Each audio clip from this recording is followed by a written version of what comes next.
Hello, അപ്പോൾ ഇന്ന് കറി വെക്കാൻ നോക്കിയപ്പോൾ ആകെ ഉള്ളത് ഇതാണ് കേട്ടോ. കഷ്ണം ക്യാബേജ്, ക്യാരറ്റ്, കോവയ്ക്ക.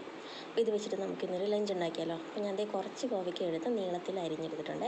തേങ്ങ, മുളക്, മഞ്ഞൾപ്പൊടി എല്ലാം കൂടി അരച്ചെടുത്ത്, പിന്നെ ഉള്ളി, ഇഞ്ചി, പച്ചമുളക്, അപ്പം കോവയ്ക്ക അരിഞ്ഞതും ഉള്ളി, പച്ചമുളക്, ഇഞ്ചി അതെല്ലാം കൂടി ഇട്ട് തേങ്ങയും അരച്ചിട്ട് അതിലേക്ക് വെള്ളം ഒഴിച്ച്, ആവശ്യത്തിന് വെള്ളം ഒഴിച്ച് കൊടുത്ത് അതിലേക്ക് ഉപ്പും 2 കഷ്ണം കുടംപുളിയും കൂടിയിട്ട് ഇത് അടുപ്പത്തേക്ക് വയ്ക്കുകയാണ് കേട്ടോ.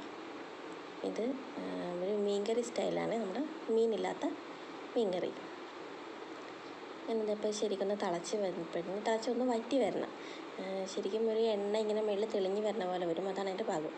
അങ്ങനെ വരുമ്പോഴേക്കും അതിൻ്റെ മേളിലേക്ക് ഇച്ചിരി വേപ്പിലയിട്ട് പച്ച വെളിച്ചെണ്ണയും കൂടി ഒഴിച്ച് നമുക്ക് ഇറക്കി വയ്ക്കാം കേട്ടോ.